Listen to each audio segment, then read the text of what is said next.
ভিডিওটি দেখার আগে সবার কাছে ছোট্ট একটি রিকোয়েস্ট করতে চাই, প্লিজ প্লিজ প্লিজ যারা ভিডিওটি দেখবেন সবাই একটা করে সাবস্ক্রাইব করে দিবেন। আপনাদের ভালোবাসা পেলে এমন ভিডিও আরও উপহার দিব। ভিডিওগুলো বানাতে অনেক কষ্ট হয়, আমি জানি। ভিডিওটি অনেক মানুষই দেখবেন, প্লিজ একটা করে সাবস্ক্রাইব করে দিবেন। সবাইকে পুরো গল্পটি দেখার জন্য অনুরোধ রইল। আর যারা আমাকে ভালোবাসে তারা একটা করে লাইক করে দেখিয়ে দিবেন। Love you all. তো চলুন আজকের ভিডিওটি শুরু করা যাক।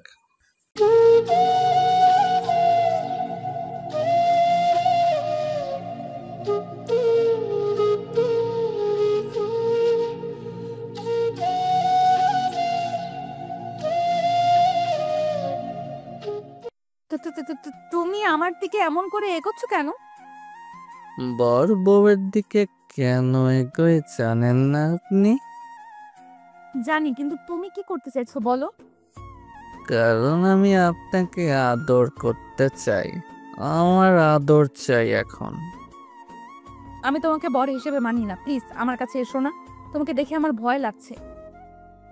আদর করলে তো ভয় একটু লাগবেই।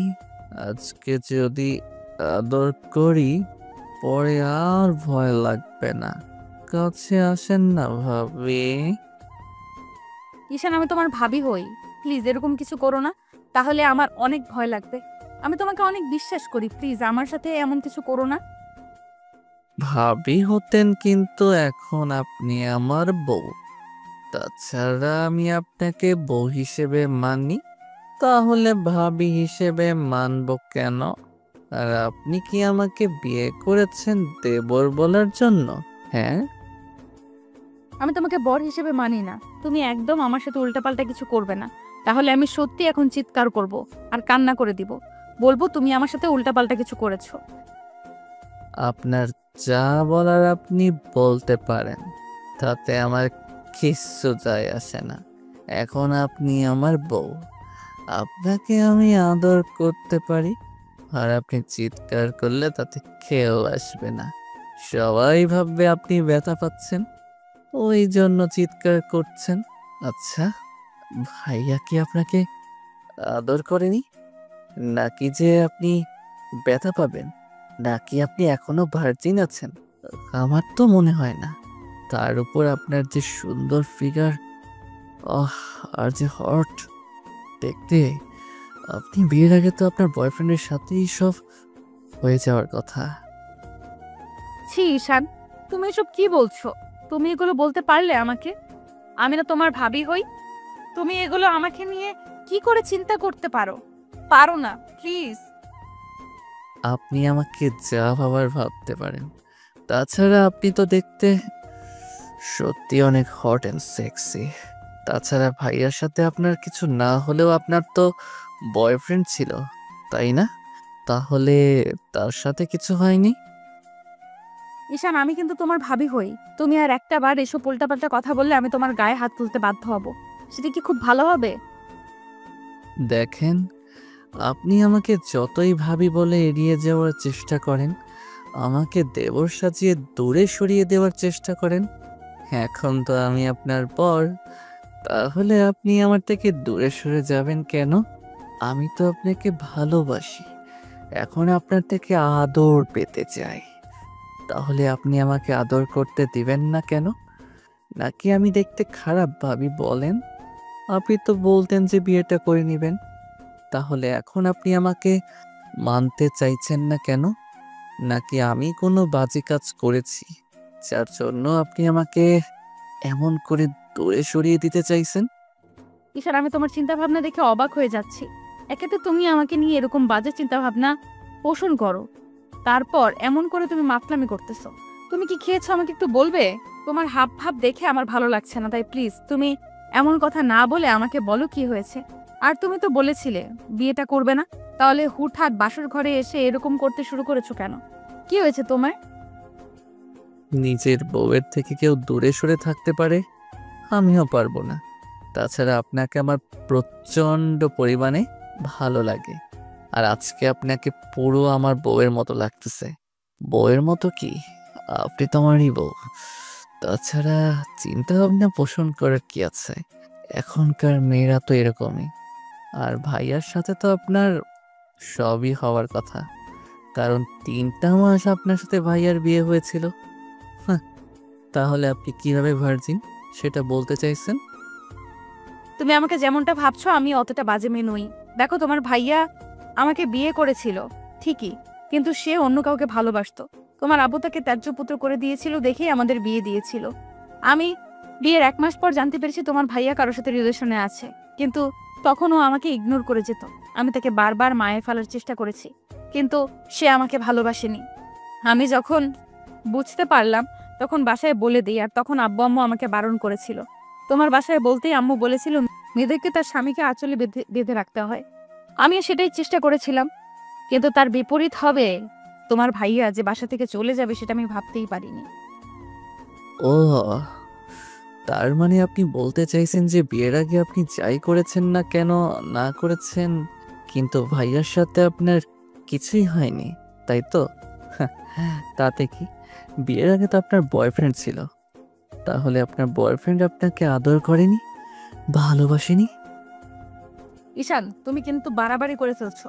আমি তোমার থেকে সিনিয়র আর তোমার ভাবি, আর ভাবিকে তুমি এসব বাজে বাজে প্রশ্ন করতে পারো না। দেখেন, আপনি এসব উল্টাপাল্টা কাজ করতে পারবেন, আর আমি আপনাকে একটা প্রশ্ন করলেই দোষ। একদম আমার উপর রাগারাগি করবেন না। এখন কিন্তু আমি আপনার বর, আর আপনি কাকে ভাবি বলে দাবি করতে বলছেন? একটা সময় আপনি আমার ভাবি ছিলেন, কিন্তু আমি আপনার দেবর থাকলেও এখন আপনাকে বউ হিসেবে মানি আর আদর করতে চাই। ওই জন্যই বাসর ঘরে এসেছি, আপনি কিন্তু আমাকে আজকে আদর করতে দিবেন। অনেক ভালোবাসবো আপনাকে আজকে। আচ্ছা ঠিক আছে, তুমি যখন বিশ্বাস করতে চাইছো না তাহলে তোমাকে আমি আমার এক্স বয়ফ্রেন্ডের সাথে কথা বলিয়ে দিব, আর তুমি আমার ফ্রেন্ডগুলোর কাছে শুনবে। আমি ওদের কাছে সবই শেয়ার করতাম। আর যদি তোমার সন্দেহ হয় তাহলে তুমি সেটা চেক করে দেখতে পারো। আর তাছাড়া আমার কোনো ইন্টেনশন ছিল না বিয়ের আগে কারোর সাথে এরকম কিছু করার। আমার বয়ফ্রেন্ড আমাকে অনেকবার বলেছিল, তাই আমি ওর সাথে ব্রেকআপ করে দিয়েছি। আর এখন তুমি যে আমাকে এমন করে সন্দেহ করবে আমি সেটা ভাবতেই পারিনি। তুমি আজকে যাকে বিয়ে করেছো না, সে এখনো পিওর ভার্জিন ভার্জিন আছে। তুমি সেটা বিশ্বাস করো বা নাই করো। তাহলে তো হয়েই গেল। আমি যেমন বউটা চাইছিলাম তেমনটাই পেয়েছি। তারপরও ভয় পেয়ে গেছিলাম যে ভাইয়া তো আপনার সাথে সব করে নিয়েছে, কিন্তু আমার বিশ্বাস হচ্ছিল না যে ভাইয়া আপনার সাথে কিছু করতে পারে, কারণ ওই মেয়েটার সাথে ভাইয়ার বিয়ের আগে সব কিছু হয়ে গেছিল। সেটা আমি কয়েকটা দিন আগেই জানতে পারলাম। আর ওই মেয়েটা এখন প্রেগনেন্ট। ভাইয়া ওকে নিয়ে দেশের বাইরে চলে গেছে। যাওয়ার আগে আমার সাথে কথা হয়েছিল, ভাইয়া বলেছিল আব্বু আম্মুকে বোঝাতে, আর না হলে আপনাকে বিয়ে করে নিতে। আমি মানতে পারছিলাম না, ভাইয়ার উপর অনেকটা রাগ করেছিলাম। ভাইয়া আমাকে অনেক রিকোয়েস্ট করেছিল, কারণ ওই মেয়েটা নাকি সুইসাইড করার চেষ্টা করেছিল, বলেই ভাইয়া এটা করতে বাধ্য হয়েছে। এখন আপনি যদি আমাকে মেনে না নেন তাহলে আমি আর কি করব বলেন? কি করবে মানে? তুমি আমার থেকে দূরে সরে থাকার চেষ্টা করবে, আমার থেকে অনেক দূরে যাবে। আমি তোমাকে কখনোই বর হিসেবে মানবো না, তোমাকে ভালোবাসতে পারবো না। পাগল নাকি পায়জামা, যে আমি আমার বউকে ছেড়ে দূরে থাকবো? কখনো না। 22টা বছর দেরি করে বউ পেয়েছি, তার উপর বউকে দূরে সরিয়ে রাখবো কখনো? কেন? আমি তো প্রথমে আপনাকে মানতে চাইছিলাম না, কিন্তু আব্বু আম্মুকে অনেক বুঝিয়েছে, আমার বোনটা আমাকে অনেক বুঝিয়েছে, বলেছে বউকে আদর করতে হয়, ভালোবাসতে হয়, তাহলে সে লাইনে আসবে। দেখেন, আপনি যেমনই হন আমি আপনাকে বিয়ে করেছি ভালোবাসার জন্য, তাই প্লিজ আমাকে দূরে সরিয়ে দিবেন না। কিন্তু ঈশান, আমি তোমাকে ভালোবাসতে পারবো না। তুমি খুব ভালো করেই জানো তোমার ভাইয়ার সাথে আমার বিয়ে হয়েছিল, আর যে ছেলেটাকে আমি নিজের ছোট ভাইয়ের মতো ভেবে আসছি তাকে কি করে নিজের স্বামীর জায়গাটা দিব বলো? তুমি এত সহজে পাল্টি খেলে কি করে? তুমি না বলতে যে তুমি আমাকে বিয়ে করবে না, তাহলে এখন আবার এরকম ভাবে উল্টাপাল্টা কথা বলছো কেন? তুমি কি খেয়ে এসেছো সেটা বলো তো। আপনার যা ভাবার আপনি ভাবতে পারেন। আমি আজকে আপনার প্রেমে পাগল হয়ে গেছি, প্রেমে মাতাল হয়ে গেছি। আপনার আদর আমার চাই, আপনাকে আমি কাছে পেতে চাই, অনেক বেশি ভালোবাসতে চাই। প্লিজ আমাকে আটকাবেন না, না হলে আমাকে জোর করে সবটা করতে হবে। আর আটকাবেন কি, আজকে আপনি চাইলেও আমাকে আটকাতে পারবেন না, তাহলে সেটা আপনার জন্য খুব খারাপ হবে। আমি জোর করে আপনাকে আদর করব, ভালোবাসবো। তুমি আমার সাথে এমনটা করতে পারো না, আমি তোমাকে খুব ভালো ছেলে বলেই জানি। আর তুমি যদি এরকমটা করো, তোমার উপর যতটুকু বিশ্বাস আমার আছে তাহলে সেইটুকু বিশ্বাস হারিয়ে যাবে। আমি তো এটাই বুঝতে পারছি না যে আপনার আমার উপর থেকে বিশ্বাসটা হারিয়ে যাবে কেন। আমি না এখন আপনার স্বামী, আমি আপনাকে আদর করতেই পারি। তাছাড়া আমি তো আপনাকে ভালোবেসে ফেলছি। আপনি জানেন না আপনাকে প্রচণ্ড পরিমাণে আমার কাছে পেতে ইচ্ছা করছে। প্লিজ একটু কাছে আসেন না, এভাবে আটকে দিয়েন না আমাকে। তোমাকে আর কত বোঝাতে হবে যে আমি এটা করতে পারবো না? তুমি খুব ভালো করে জানো যে আমি তোমাকে ছোট ভাইয়ের মতো দেখি। আমাদের মাঝে দেবর আর ভাবির সম্পর্ক, তোমার আর আমার মাঝে। তাহলে তুমি কি করে বলতে পারছো এরকম কথা? তুমি কেন বুঝতে চাইছো না যে আমি তোমাকে কখনোই স্বামীর অধিকারটা দিতে পারবো না? তুমি শুধু শুধু পাগলামি করে আমাকে বিয়েটাই করলে। তোমাকে আমি বোঝাতেই পারলাম না এসব সম্ভব না ঈশান। বারবার এসব কথা বলে আমাকে রাগিয়ে দিয়েন না প্লিজ। তারপর উল্টাপাল্টা কিছু একটা করে ফেললে তখন কিন্তু আপনারই খারাপ লাগবে। সেটা কি খুব বেশি ভালো হবে বলেন? আমি জানি আপনার কোথাও কোনো রিলেশন ছিল না, তাহলে কেন আমাকে স্বামী হিসেবে মেনে নিতে পারবেন না বলেন? কি সমস্যা আপনার আমাকে মেনে নিতে? বললামই তো, তোমার আমার মাঝে দেবর ভাবির সম্পর্ক ছিল, তাহলে কি করে মেনে নেব তোমাকে? আমি তো বলেই দিলাম এইসব মেনে নেওয়া সম্ভব না। তারপরেও তুমি কেন বুঝতে চাইছো না? তুমি বুঝতে পারছো না আমি তোমাকে ভালোবাসতে পারবো না, আর না তোমাকে নিজের সাথে মিশিয়ে নিতে পারবো। শুধু শুধু তুমি এই বিয়েটা করলে আর আমাকে এরকম একটা বাজে পরিস্থিতির মুখে ফেললে। তার মানে আপনি আমাকে কাছে পেতে চান না? আচ্ছা, ভাইয়ার মতো আমিও যদি আপনার থেকে হারিয়ে যাই তাহলে তখন কি করবেন আপনি? ঈশানের মুখে এমন কথা শুনে আদ্রিতা অসহায়ভাবে ওর মুখের দিকে তাকিয়ে রইল। আদ্রিতার মুখটা নিমেষের মধ্যে কালো হয়ে গেছে। ঈশান বুঝতে পারল আদ্রিতার ভেতরে একটা খারাপ লাগা কাজ করছে। এমনিতেই প্রথমবার ভাইয়াকে বিয়ে করার পর যখন ওর ভাইয়া ওদেরকে ছেড়ে চলে গেছে, তখন আদ্রিতা অনেকটা আপসেট ছিল, অনেক কান্নাকাটি করেছিল। আদ্রিতার মুখটা কালো দেখে ঈশান বলতে লাগলো, সামান্য একটু কথাটা সহ্য করতে পারলেন না? তাহলে যদি সবসময় এরকম ইগনোর করে দূরে সরিয়ে দেন তখন আমিও আপনার থেকে দূরে সরে যাব। যদি ভাইয়ার মতো অন্য কারো প্রতি আসক্ত হয়ে পড়ি, সেটা মেনে নিতে পারবেন না। কখন আমাকে কাছে পাবেন না, তখন না শত চাইলেও আমাকে আর নিজে করে পাবেন না। ভালোবাসাটাকে আগলে রাখতে হয়, সেটা কি আপনি জানেন না? তাহলে ন্যাকামিটা করেন কেন? আদ্রিতা মাথা নিচু করে রইল। ঈশান দুলতে দুলতে একটা জায়গায় গিয়ে বসে পড়লো আর বলল, সত্যি করে একটা কথা বলেন তো, আমার কি দোষ ছিল এতে? আমার কি ইচ্ছে করে না নিজের বউকে ভালোবেসে কাছে টেনে নিতে, তাকে আদর করতে? নাকি তাকে কাছে পাওয়ার কোনো অধিকার আমার নেই বলেন?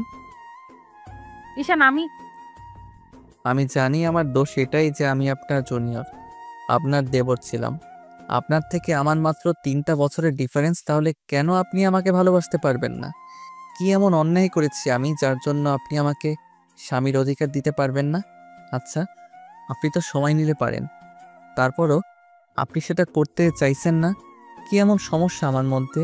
আমি দেখতে খারাপ, বাজে ছেলে যার জন্য আপনি আমাকে ভালোবাসতে পারবেন না? তাহলে বিয়ে করেছিলেন কেন? আমার কি কোনো ইচ্ছা স্বপ্ন থাকতে পারে না? 22টা বছর ধরে নিজের মধ্যে ভালোবাসাটাকে জমিয়ে রেখেছি। কখনো কাউকে ভালোবাসিনি শুধু বউকে ভালোবাসবো বলে। আর এমন একজনকে বিয়ে করলাম যে কিনা কিছুদিন আগেও আমার ভাইয়ের বউ ছিল। আর ভাইয়া এরকম একটা পরিস্থিতিতে ফেলে তার বউকে আমাকে বিয়ে করতে বাধ্য করলো। এই দোষটা কি আমার বলেন? আমি তো পরিস্থিতিটাকে মেনে নিয়েছিলাম, ভাগ্যটাকে মেনে নিয়ে আপনার সাথে সবটা নতুন করে সাজানোর চেষ্টা করেছিলাম। আপনি কি করলেন? আমার সবটা ভেঙে দিলেন। আমি বাসর ঘরে আসতেই আপনি আমাকে এমন রিজেক্ট করলেন। আসলে ভালোবাসাটা আমার জন্য না। আমি যদি আর 10টা ছেলের মতো বখাটে হতাম তাহলে আপনি ঠিকই আমাকে ভালোবাসতেন। আমার মধ্যে না কোনো বাজে নেশা আছে, না কোনো মেয়ের সাথে আমি রিলেশনে আছি। আসলে কি বলেন তো, আমি না এখন আপনার থেকে কোনো কেন জানি দূরেই থাকতে পারছি না, আর আপনি আমাকে এমন করে দূরে সরিয়ে দিচ্ছেন। প্লিজ ঈশান, এগুলো বলো না, আমি এগুলো শুনতে পারছি না। প্লিজ এসব বলো না। আজকে এগুলো আপনাকে শুনতেই হবে। আপনি যদি আমাকে বিয়েটা নাই করবেন তাহলে কালকে রাতেও আমাকে বলতে পারতেন আমি বিয়েটা করতাম না। সেটা না করে ঢং দেখিয়ে বিয়েটা করলেন। কিন্তু এখন আমাকে মানতে পারবেন না বলছেন। আমার কি কোনো ইচ্ছা স্বপ্ন নেই, নাকি আমার স্ত্রীর কাছ থেকে আমার কোনো চাহিদা থাকতে পারে না বলেন? ছি, তোমার চিন্তা ভাবনা এতটা বাজে। তুমি এসব চিন্তা আমাকে নিয়ে করতে পারো কি করে ঈশান? হ্যাঁ জানি আমি বাজে, আমি ফাজিল একটা ছেলে, ওই জন্য কেউ আমাকে কখনো ভালোবাসেনি। আমার চেহারাটা বাজে, ওই জন্য আপনি আমাকে ভালোবাসতে চাইছেন না তো। কিন্তু দেখবেন একটা সময় আপনি নিজে থেকে আমাকে ভালোবাসতে চাইবেন, তখন না অনেক বেশি দেরি হয়ে যাবে। হয়তো দূরে কোথাও হারিয়ে যাব, না হলে অন্য কারো মায়ায় পড়ে যাব। আমি আর এভাবে নিজেকে কষ্ট দিব না। অনেক নিজের ভালোবাসাটাকে নিজের মধ্যে জমিয়ে রেখেছি, তারপরেও কারো মাঝে সেটা বিলিয়ে দেইনি, শুধু বউকে ভালোবাসবো বলে। আর আজকে বাসর ঘরে আসার পর আপনি এমন কিছু বললেন, এসব কথা শোনার পর মনে হচ্ছে এই বিয়েটা না করাটাই আমার জন্য শ্রেয় ছিল। ঈশানের এরকম কথা শুনে আদ্রিতা ফ্যাল ফ্যাল করে ওর মুখের দিকে তাকিয়ে রইল। আদ্রিতা বুঝতে পারছে ঈশান ওর কথাগুলো শোনার পর কতটা কষ্ট পেয়েছে, যার জন্য সব কথা বারবার বলেই যাচ্ছে। ঈশান জানে আদ্রিতা এত সহজে কাছে আসতে দেবে না, না ওকে আদর করতে দেবে, যার জন্য ঈশানের প্রচন্ড পরিমাণে রাগও হচ্ছিল। তার উপর ঈশান এরকম একটা নেশার ওষুধ খেয়েছে, যার জন্য ওর ভেতর খুব উত্তেজনা কাজ করছে। ঈশান একটা নেশার দৃষ্টিতে আদ্রিতার দিকে তাকিয়ে আছে, আর যদি ওকে বারণ করে চলেছে, তাই ঈশান বেশ কিছুক্ষণ ওর দিকে তাকিয়ে রইল। তারপর একটা সময় ওর অনেকটা কাছে চলে গেল। আদ্রিতা পেছাতে পেছাতে দেয়ালের সাথে ঠেকে গেল। ঈশান আদ্রিতাকে জোর করে কাছে টেনে নেয়। আদ্রিতা একটু ভয় পেয়ে চুপসে গেছে। ঈশান আলতো করে ওর ঠোঁটের উপর আঙ্গুল দিয়ে স্লাইড করে বলল, কোনো কথা নেই, আজকে রাতে শুধু আমি আর আপনি, আপনি আর আমি দুজন দুজনকে ভালোবাসবো। আপনি তো ভাইয়ার আদর পাননি, আজকে দেখবেন আমি আপনাকে কত ভালোভাবে আদর করে দিই। আপনার ভালো লাগবে, প্লিজ আমাকে আটকাবেন না। আর আমি তো আপনার স্বামী, কি করে আটকাবেন আমাকে? আমি জানি আপনি কখনো আমাকে আটকাবেন না। হ্যাঁ, এটা ঠিক যে মেনে নিতে সমস্যা হবে, তারপরেও আজকে আদর করে দেখেন, আপনি আমাকে ভালোবাসতে শুরু করবেন। ঈশান প্লিজ আমার সাথে এমন করো না। তুমি জানো আমি তোমার ভাইয়ার বউ ছিলাম, তাহলে তুমি কেন আমার সাথে এমন মিসবিহেভ করছো? তুমি আমাকে একটু সময় দিবে না প্লিজ? এরকমটা করো না, আমি জানি তুমি এমনটা কখনো করবে না। কেন করব না? নিজের বউয়ের সাথে না করলে কার সাথে করব? আর আপনি বারবার ভাইয়ার কথা বলছেন। আপনি তো ভাইয়াকে ভালোবাসতেন না, ভাইয়ার ভালোবাসা পাননি। রিসেন্টলি আপনার ব্রেকআপ হয়েছিল, এই জন্য ভাইয়াকে জোরও করেননি আপনার সাথে কিছু করার জন্য। তাহলে আপনি তো আমাকে ভাইয়ার সাথে ডিভোর্স হয়ে যাওয়ার পরেও আপনি কোনো ভালোবাসতে পারবেন না বলেন? ঈশানের কথাগুলোতে আদ্রিতার দিকে কেমন চুপচাপ হয়ে গেল। ওর বলার মতো আর কিছুই নেই। এবার ঈশান ওর ঠোঁটজোড়া আলতো করে আদ্রিতার কপালে ছোঁয়ালো। আদ্রিতা চোখ জোড়া বন্ধ করে নিল। ঈশান ওর সারা মুখে কিস করতে লাগলো, যার জন্য আদ্রিতা ওকে আটকানোর চেষ্টা করলো। ঈশান ওর হাতগুলো পেছনের দিকে নিয়ে আটকে দিয়ে তারপর এক হাতে ওর মুখের পাশে রেখে তারপর ওর ঠোঁটজোড়া দখল করে নিল। আদ্রিতা কোনো উপায় না পেয়ে একদম জড়সড় হয়ে গেল। আজকে প্রথম কোনো পুরুষের স্পর্শ আদ্রিতার ঠোঁটে পড়ল। ওর শরীরের মধ্যে যেন এক প্রকার কারেন্ট বয়ে গেল। ও একদম পাথরের মতো দাঁড়িয়ে আছে। ঈশান ওর ঠোঁটে পাগলের মতো কিস করতে শুরু করলো। আদ্রিতার নিঃশ্বাস ভারী হয়ে আসছে। ও জানতো না এমন করে ঈশান ওকে স্পর্শ করতে শুরু করবে। ঈশানের আব্বু আম্মু আদ্রিতাকে অনেক বুঝিয়েছে আর আদ্রিতাকে বিয়ে করে নিতে বলেছে। আর আদ্রিতা ওর ভাবি হলেও দেখতে অসম্ভব সুন্দরী। তার উপর রিসেন্টলি কয়েকদিন আগে ঈশানের ভাইয়া অন্য একটা মেয়ের সাথে পালিয়ে গেছে। কারণ ঈশানের আব্বু যখন ভাইয়ার সম্পর্কে জানতে পারে ও অন্য কোথাও বিয়ে করেছে আর সেই মেয়েটা এখন প্রেগনেন্ট, মেয়েটা সুইসাইড করার চেষ্টা করেছে, তখন আব্বু ভাইয়াকে তেজ্যপুত্র করে দিতে চাইলে ভাইয়া ওই মেয়েটাকে নিয়ে দেশের বাইরে চলে যায়, যার জন্য ঈশান প্রচণ্ড পরিমাণে রেগে যায়। ওই রকম একটা কার্যকাণ্ডে আর শেষ পর্যন্ত সম্মান বাঁচানোর জন্য দায়িত্ব পড়ে ঈশানের ঘাড়ে। আর আদ্রিতাকে ঈশানের বিয়ে করতে হয়। ঈশানের আদ্রিতা দুজনেই বারণ করছিল। তারপর একটা সময় আব্বু অনেক রিকোয়েস্ট করতে আর ঈশানের বোন ওকে বোঝাতে ঈশান ভাবে বিয়েটা করে নেবে। আব্বুর সম্মান বাঁচাতে আর রাতে যেন ওদের মাঝে কিছু একটা হয় তার জন্য ঈশানের ছোট বোন প্ল্যান করে ওকে একটা নেশার ওষুধ খাইয়ে দিয়েছিল, যেন আদ্রিতা ওকে ছেড়ে যেতে না পারে। কারণ আদ্রিতা বিয়েতে রাজি ছিল না, শুধু আব্বুর রিকোয়েস্টে রাজি হয়েছিল। ওরা চেয়েছিল ওদের জন্য একটা বেবি চলে আসে, সেটা খুব শীঘ্রই। আদ্রিতা যেন ওদের ছেড়ে যেতে না পারে, এজন্য আম্মু আর ঈশানের বোন ওকে দুধ খাওয়ানোর নামে দুধের সাথে মিশে একটা নেশার ওষুধ খাইয়ে দেয়। ওষুধটা কাজ শুরু করতে আরম্ভ করলে ঈশানের বোন ওকে বাসর ঘরে পাঠিয়ে দেয়। ঈশান বাসর ঘরে এসে দেখে আদ্রিতা বিছানার উপর গোমটা দিয়ে বসে আছে। তারপর যখন উঠে এসে ওকে সালাম করতে যায় তখন ঈশান ওকে উঠিয়ে নেয়। তারপর বুকের সাথে জড়িয়ে ধরতে আদ্রিতা ওকে ছেড়ে দিয়ে কিছুটা দূরে সরে গেল। তখন ঈশান আর আদ্রিতার মাঝে কি কথা হলো সেটা তো আপনারা জানতেই পারলেন। তো ঈশান আদ্রিতার ঠোঁটজোড়া ছেড়ে দিয়ে ওর সারা মুখে কিস করতে শুরু করে। তখন আদ্রিতা ওকে সরানোর জন্য বলতে শুরু করলো, ঈশান প্লিজ আমাকে ছেড়ে দাও, তুমি আমার সাথে এমনটা করতে পারো না। অন্তত তুমি তো আমাকে কয়েকটা দিন সময় দিবে আমাকে একটু মানসিকভাবে প্রস্তুতি নেওয়ার জন্য। তুমি সেটা না করে এরকম করতেছো, প্লিজ আমাকে ছেড়ে দাও। মানসিকভাবে তৈরি হওয়ার জন্য অনেক সময় পাবেন। আজকে আমার আদর করতে ইচ্ছে করছে আপনাকে। আপনাকে কেউ আদর করেনি, আমি আমার ভার্জিন বউটাকে আজকে অনেক আদর করব। পরিপূর্ণতায় ভরিয়ে দেব। প্লিজ আমাকে বাধা দিয়েন না, তাহলে কিন্তু আপনারই কষ্ট হবে। আপনি আমার বুকের সাথে জড়িয়ে ধরে রাখেন, আমার সাথে রেসপন্স করেন, দেখেন আপনার ভালো লাগবে। আদ্রিতা কিছু বলে ওঠার আগে ঈশান ওকে কোলে তুলে নিল, তারপর ব্যাডে শুইয়ে দিল। আদ্রিতা কিছু বলার আগে ঈশান ওর সারা মুখে, নাকে, কানে, গলায় আর ঘাড়ে কিস করতে লাগলো। আর আদ্রিতা ভাবছে এই পাগলটাকে এখন কি করে শান্ত করবে, হয়তো পারবে না। আর এখন ঈশান ওর স্বামী, তাই চাইলে ওকে আটকানো সম্ভব না। আর আদ্রিতা ঈশানের শরীরের উত্তাপে বুঝতে পারছিল ও হয়তো নেশা করে এসেছে। না হলে যে ছেলেটা ওর সাথে ভালোভাবে কথাই বলতে পারতো না, সে ছেলেটাই আজকে ওকে এমন করে স্পর্শ করছে। ঈশান পুরো মাতাল মাতাল হয়ে আছে। আর আদ্রিতা যদি এখন ওকে আটকানোর চেষ্টা করে, তাহলে হয়তো প্রচণ্ড পরিমাণে রেগে যাবে। তাহলে ঈশান ওর সাথে সবটাই করতে পারে। তাই আদ্রিতা চুপ করে রইল। ঈশানের সুযোগ পেয়ে আদ্রিতাকে আদরের মাত্রা বাড়িয়ে দিল। আদ্রিতার নিঃশ্বাসটা ভারী হয়ে আসছে, ওর বুকটা ক্রমশ ওঠানামা করছিল। আদ্রিতার গরম নিঃশ্বাসের শব্দে ঈশান বুঝতে পারছিল ও প্রচণ্ড পরিমাণে উত্তেজিত হয়ে গেছে। তার উপর প্রথম কোনো পুরুষ ওকে স্পর্শ করেছে। ঈশান আদর করতে করতে নিচের দিকে নামলো, তারপর হুটহাট করে আদ্রিতার বুকের উপর থেকে শাড়ির আঁচলটা সরিয়ে দিতে ও চোখ জোড়া বন্ধ করে নিল। ঈশানের সাথে সাথে আদ্রিতার বুকের উপর ডিপলি কয়েকটা কিস করে দিল। ঈশানের স্পর্শে আদ্রিতার মধ্যে অজানা এক শিহরণ বয়ে গেল। ও প্রচণ্ড পরিমাণে কেঁপে উঠল।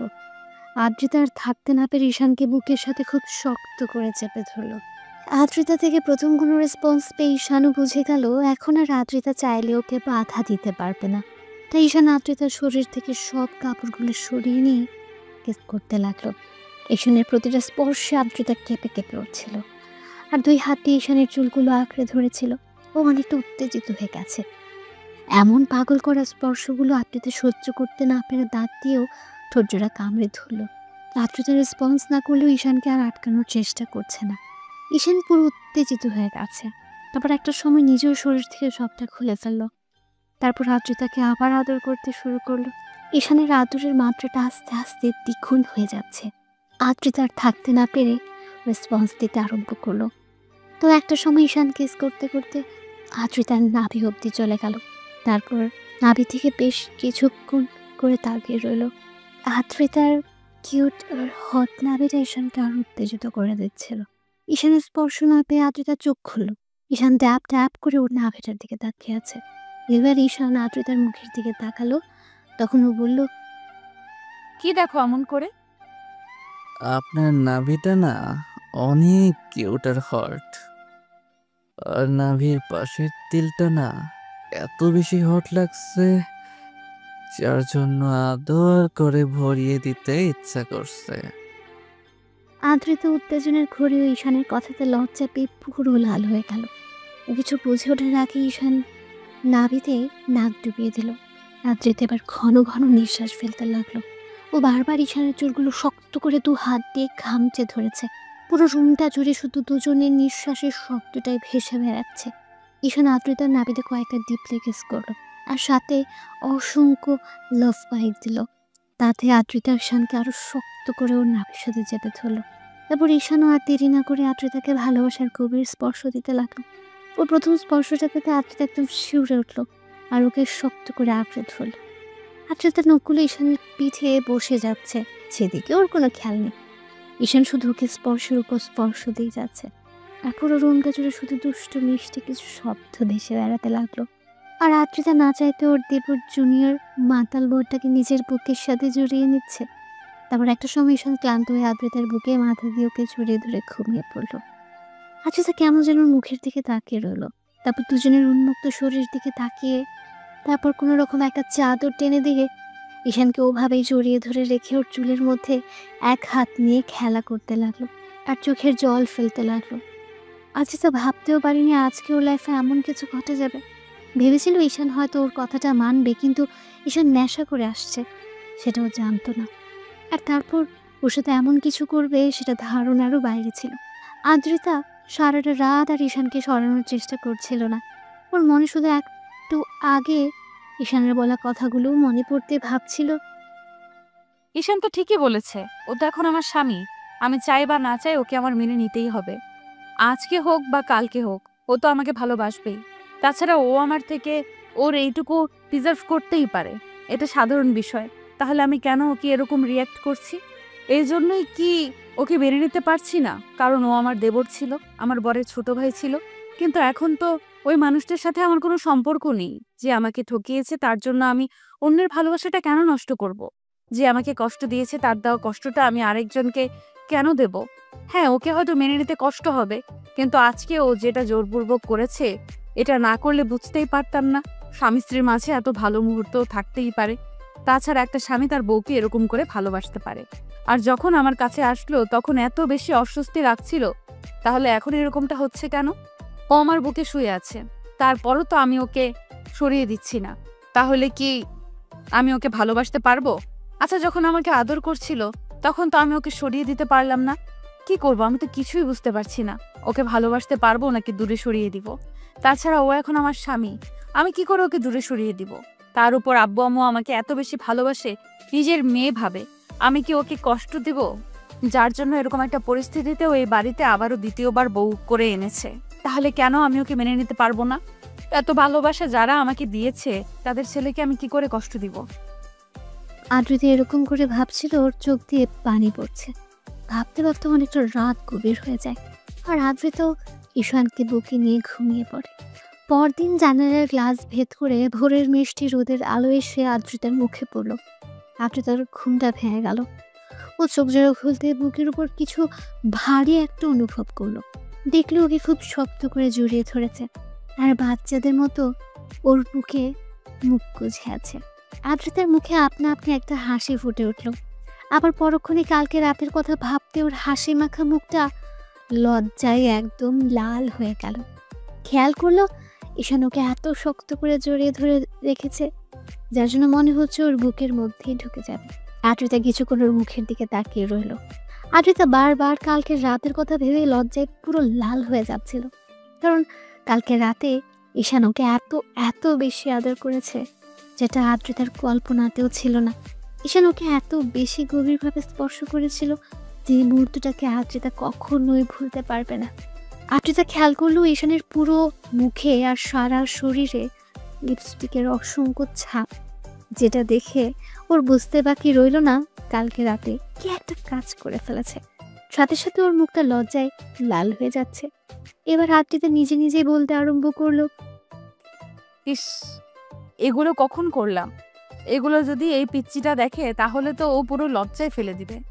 ও তো প্রশ্নের উপর প্রশ্ন করেই চলবে, বলবে আমি ওকে ভালোবাসি না, তাহলে ও আমাকে স্পর্শ করলে তখন ওকে আটকে দিলাম না কেন? এইসব বলে বলে তো পিচ্চিটা আমাকে লজ্জায় পুরো শেষ করে দিবে। কি করে পারলাম আমি এমন একটা কাজ করতে? আদ্রিতা কথাগুলো ভাবছে আর লজ্জা মাখা হাসি দিচ্ছে। আবার পরক্ষণই ওদের কয়েকদিন আগেরকার সম্পর্কের কথাটা ভেবে মুখটা কালো হয়ে গেল। আর কালকে রাতে ঈশান যে ওকে জোরপূর্বক কাছে টেনে নিয়েছে, সেটা ভেবে আদ্রিতা কিছুক্ষণ চুপ করে রইল। ঈশান ঘুমিয়ে আছে, আর আদ্রিতার মনে হলো এখন ফ্রেশ হওয়া দরকার। তাই 8টা বেজে যাচ্ছে, কিন্তু পিচ্চিটা ওকে ছাড়ছে না। তাই আদ্রিতা ঈশানকে একটু ধাক্কা দিয়ে ডাকতে লাগলো, ঈশান, এই ঈশান ওঠো, অনেক বেলা হয়ে গেছে, এখন ছাড়ো আমাকে। আদ্রিতার ডাকাডাকিতে ঈশান তো উঠলোই না, বরং ওকে একটু ধাক্কা দিতে ঈশান চোখ মুখ কুঁচকে ওকে আরো শক্ত করে জড়িয়ে ধরলো। ঈশানের এমন কর্মকাণ্ডে আদ্রিতা এবার ফিক করে হেসে দিল। ঈশানের মুখটা একদম বাচ্চাদের মতো লাগছিল, তার উপর লিপস্টিকের অসংখ্য ছাপে মুখটা পুরো লাল হয়ে আছে। আদ্রিতা বারবার ওকে ডাকতে লাগলো। তখন ঈশান বলতে আরম্ভ করলো, আম্মু যাও তো, আমাকে একটু ঘুমাতে দাও না, আমার অনেক ভালো লাগছে এভাবে ঘুমাতে। এই ফাজিল, আমি তোমার আম্মু না, তোমার ভাবি। ছাড়ো আমাকে, তুমি ঘুমাও, আমাকে অন্তত যেতে দাও।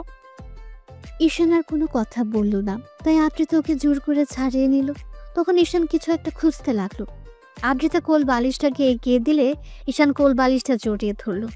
আদ্রিতা বিছানা ছাড়তে বুঝতে পারলো শরীরে কিছু নেই, তাই কোনোরকম একটা চাদর পেয়েছে, তারপর ওয়াশরুমে চলে গেল। আদ্রিতা ওয়াশরুমে গিয়ে কিছুক্ষণ বেসিনের সামনে দাঁড়িয়ে নিজেকে দেখতে লাগলো। আদ্রিতা খেয়াল করলো ওর ঘাড়ে আর গলায় অসংখ্য কামড়ের দাগ, যার জন্য ওর প্রচন্ড লজ্জা লাগছিল। আবার যখনই মনে হচ্ছিল কামড়গুলো ওর জুনিয়র পর্দা দিয়েছে, দুদিন আগেও যে ওকে ভাবি বলে দেখেছে, আর কালকে রাতে সেই জুনিয়র দেবতাই ওকে এত বেশি ভালোবেসেছে। ঈশান আদ্রিতার পূর্বের সম্পর্কের কথাটা মনে হতে ওর মুখটা কালো হয়ে গেল। আদ্রিতা একটা দোটানার মধ্যে আছে। একবার মনে হচ্ছিল ঈশানকে মেনে নিতে পারবে, আবার পরক্ষণে মনে হচ্ছিল হয়তো মানতে পারবে না। আদ্রিতা শাওয়ার নিচ্ছে আর ভাবছে। আচ্ছা ঈশান, এখন থেকে কি রোজ এমন করে আদর দিবে, নাকি কালকে নেশার ঘরে আসছিল বলে এরকম একটা কাজ করেছো? আদ্রিতা কথাগুলো ভেবে পুরো পাগল হয়ে যাচ্ছে। শাওয়ার নেওয়া শেষ করে বেরিয়ে আসলো সে। ঈশান এখনো ঘুমোচ্ছে। আদ্রিতা প্রথমবারের মতো একটা শাড়ি পরে রেডি হয়ে নিল। তারপর নিচে আসতে দেখলো আম্মু আর কাজের লোকটা রান্না করছে। তখন আম্মুর পাশে দাঁড়াতে আম্মু ওর দিকে তাকিয়ে একটু মুচকি হেসে বলতে লাগলো, কি হলো মামুনি, এত সকালে তুমি রান্নাঘরে আসলে যে? আম্মু রোজই তো আসি, তাহলে আজকে আর নতুন কি হলো? কিন্তু আজকে এসব জিজ্ঞেস করছো যে? জিজ্ঞেস করবো না? কালকেই তোমাদের বিয়েটা হলো আর তুমি আজকে রান্নাঘরে চলে আসছো? আম্মুর কথাতে আদ্রিতার মুখটা কালো হয়ে গেল। মনে পড়ে গেল ঈশানের ভাইয়ার বউ হয়ে প্রথম যেদিন এ বাড়িতে এসেছিল। পরদিন সকালে আজকের মতো রান্নাঘরে আসছিল। আম্মু ওকে বকা দিয়েছিল। কথাগুলো মনে পড়তে আদ্রিতার মুখটা কালো হয়ে গেল। আম্মু বিষয়টা বুঝতে পেরে আর কিছুই বলল না। আদ্রিতা বলতে লাগলো, আম্মু প্রথম দিন তো এইভাবেই রান্নাঘরে এসেছিলাম, তাহলে আজকে আবার নতুন কি হলো? তাছাড়া এমন না যে আমি এই বাসায় নতুন বউ হয়ে আসছি তাই রান্নাঘরে আসতে পারবো না। মামুনি, সেটা ঠিক আছে, কিন্তু কালকেই তো তোমাদের বিয়ে হলো, তুমি এমন করে বলছো কেন? দেখো মামুনি, যেভাবেই তোমাদের বিয়েটা হোক, তারপরও সবেমাত্র বিয়েটা হলো, তাই তুমি আমাদের বাড়ির আবারও সেই নতুন বউ, তাই এরকম ভাবার কোনো কারণ নেই। তুমি রুমে যাও, ঈশানকে ডেকে উঠাও। ও কি ঘুমাচ্ছে নাকি উঠেছে? আদ্রিতার বারবার মনে হচ্ছে ঠিক এই কথাগুলো আম্মু প্রথমবার ওর বিয়ের পর বলেছিল, আর আজকেও এমনটা বলছে। আদ্রিতা বেশ কিছুক্ষণ চুপচাপ থেকে রুমে চলে গেল। ঈশান এখনো ঘুমোচ্ছে। আদ্রিতা ওকে আর ডিস্টার্ব করলো না, গিয়ে সোফায় বসলো আর ঈশানের মুখের দিকে তাকিয়ে রইল। ঈশান বারবার বালিশের এপাশ ওপাশ করছে। ওর শরীরে কালকে রাতের আদ্রিতার দেওয়া লিপস্টিকের ছাপগুলো এখনো স্পষ্ট। তার জন্য আদ্রিতাকে বারবার লজ্জায় পড়তে হচ্ছে। আদ্রিতা এক ধ্যানে ওর জুনিয়র বটার মুখের দিকে কতক্ষণ যে তাকিয়েছিল ঠিক নেই। তারপর হুঁশ ফিরতেই বুঝতে পারলো 9টা বেজে গেছে। বুঝতেই পারেনি কখন এতটা সময় পার হয়ে গেছে। এরই মাঝে আম্মুর ডাক পড়লো, ওদের নিচে যেতে বলছে। আদ্রিতা হুড়ুহুড়ি করে এসে ঈশানের পাশে বসে ওকে ডাকতে লাগলো, এই ঈশান, ঈশান ওঠো, দেখো কত বেলা হয়ে গেছে। এত বেলা অবধি শুয়ে থাকলে সবাই কি ভাববে বলো? ঈশানের ঘুমটা যেন ভাঙতেই চাইছে না, তাই আদ্রিতা একটু জোরে সরে ধাক্কা দিল। ঈশান তাড়াহুড়ো করে উঠে বসলো। খেয়াল করলো আদ্রিতা ড্যাব ড্যাব করে ওর দিকে তাকিয়ে আছে। ঈশান কিছু বুঝে ওঠার আগে আদ্রিতা বলতে লাগলো, কি সমস্যা কি তোমার? সে কখন থেকে ডাকছি, উঠছই না, কি হয়েছে দেখি? কি হবে মানে, একটু কি ঘুমাতেও দিবেন না? আমি এই বেডে কেন, আর আপনি এখানে কি করছেন? হ্যাঁ, এখন তো ভুলে যাবেই। অন্তত এইটুকু তো মনে আছে কালকে আমাদের বিয়ে হয়েছে, নাকি এখন আবার আমাকে ভাবি বলে ডাকবে? আদ্রিতার দ্বারা এরকম কথাতে ঈশানের মনে পড়তে লাগলো কালকে তো ওদের বিয়ে হয়েছে। তারপর বিয়ের পর থেকে রাতে বাসর ঘরে আসা পর্যন্ত কি হয়েছিল সবই মনে পড়তে লাগলো। এখনো ঈশানের মাথাটা ঝিমঝিম করছে। বেশ কিছুক্ষণ ওর ভাবি বউয়ের মুখের দিকে তাকিয়ে রইল। আদ্রিতা রাগী মুড নিয়ে বলতে লাগলো, কাল রাতে অনেক নাটক দেখিয়েছো, এখন আর কোনো নাটক দেখাতে হবে না। উঠো, যাও গোসল করে আসো, আম্মু আমাদের নিচে যেতে বলেছে। কেন গোসল করতে হবে কেন? ঢং না দেখিয়ে একবার ওয়াশরুমে গিয়ে নিজেকে আয়নায় দেখো, বুঝতে পারবে কেন গোসল করতে হবে। আদ্রিতার কথা বলে মুচকি হাসলো। তখন ঈশান নিজের শরীরের দিকে তাকালো, আর যেটা দেখলো সেটা দেখার জন্য মোটেও প্রস্তুত ছিল না। ঈশান চাদরটা একটু শরীরের থেকে সরিয়ে দেখলো অসংখ্য লিপস্টিকের ছাপ লেগে আছে, তার উপর শরীরে কিছুই নেই। ঈশান সাথে সাথে চাদর দিয়ে নিজেকে ঢেকে ফেলল। আদ্রিতা আবারও একটা ডেভিল হাসি দিতে ঈশান দৌড়ে ওয়াশরুমে ঢুকে গেল। তারপর ভ্যাসলিনের সামনে দাঁড়িয়ে খেয়াল করলো ওর পুরো শরীরে লিপস্টিকের অসংখ্য ছাপ। ও পুরো লাল হয়ে আছে। ঈশান বলতে আরম্ভ করলো, আল্লাহ, কালকে রাতে কি একটা কাজ করে ফেলেছি। এসব কখন করলাম আমি? আর উনি বা আমার কাছে আসলো কখন? বিয়ে তো হয়েছিল সেটা মনে আছে, তারপর রুমে যখন আসলাম কেমন যেন মাথাটা ঝিমঝিম করছিল, তারপর তো আর কিছু মনে নেই। ঈশান অনেকক্ষণ যাবৎ মনে করার চেষ্টা করলো, কিন্তু পারল না। তারপর শাওয়ার নিয়ে বের হতে খেয়াল করলো আদ্রিতা ওর জন্য ড্রেস নিয়ে বসে আছে। ঈশান আসতে দেখলে আদ্রিতা ড্যাব ড্যাব করে ওর দিকে তাকিয়ে আছে। ঈশান নিজের দিকে খেয়াল করলো ওর বুকের লোমগুলো থেকে পানি পড়ছে, যার জন্য আদ্রিতা ঘুর লাগা দৃষ্টিতে ওর দিকে তাকিয়ে আছে। ঈশান একটু লজ্জা পেয়ে গেল আর বলতে আরম্ভ করলো, কি দেখেন এমন করে? কি আর দেখবো, কালকে রাত্রি তো সবটাই দেখে নিয়েছি, আর তুমিও সবটাই দেখে নিয়েছো। এখন আবার নতুন করে কি দেখার আছে? মানে কি বোঝাতে চাইছেন কি আপনি? আমি কিন্তু কিছু করিনি। তুমিই করেছো, এখন নাটক করে না তো। আচ্ছা সত্যি করে একটা কথা বলো তো, কালকে রাতে কি খেয়েছিলে? কি হয়েছিল তোমার? ওরকম মাতলামি করছিলে কেন? আদ্রিতের মুখে এমন কথা শুনে ঈশান ধপাস করে বিছানায় বসে পড়ল। ওর মনে হতে লাগলো যে হয়তো কিছু একটা খেয়েছিল। ঈশান ভাবতে লাগলো কি খেয়েছিল। তারপর হুটহাট করে মনে হতে লাগলো যে রুমে আসার আগে ওর বোন ওকে 1 গ্লাস দুধ খাইয়ে দিয়েছিল, আর দুধের সাথে হয়তো কিছু একটা ছিল, কারণ দুধটা খাওয়ার পর থেকে মাথাটা কেমন ঝিমঝিম করছিল। ঈশানের মনে হতে লাগলো শেষ পর্যন্ত ছোট বোনের সাথে এমনটা করলো। তাই ঈশান বেশ কিছুক্ষণ বসে থেকে বলতে লাগলো, আসলে কালকে একটু ড্রিঙ্কস করেছিলাম, ওই জন্য হয়তো এরকমটা হয়েছে। ছি, কি বলো এগুলো? তুমি আবার ছাই পাশ খাওয়া শুরু করেছো কবে থেকে? দেখো কালকে যেটা করেছো, ভুলেও কিন্তু আর এইসব খেয়ে আমার কাছে আসবে না। আদ্রিতা কথাগুলো রাগী মুড নিয়েই বলল, যার জন্য ঈশানের হুটহাট করে মনে হলো কালকে রাতে হয়তো ওদের মাঝে কিছু একটা হয়েছে। না হলে আদ্রিতা ওর সাথে কেমন অধিকার খাটাতে শুরু করেছে। তার উপর সজীব লিপস্টিকের ছাপ দেখে ঈশান বুঝে গেছে কিছুটা একটা হয়েছে, আর যেটা হয়েছে সেটা ঈশান হয়তো মনে করতে পারছে না, কিন্তু খুব গভীর একটা সম্পর্ক ওদের মাঝে স্থাপন হয়েছে। তাই ঈশান বলতে লাগলো, আচ্ছা ঠিক আছে, ওগুলো খেয়ে আসবো না, এমনি তো আপনার কাছে আসতে পারি, তাই না? বলে ঈশান একটু মুচকে হাসলো। তখন আদ্রিতা কেমন করে যেন ওর দিকে তাকিয়ে রইলো। তো আদ্রিতা লজ্জার কথা বলতে পারলো না।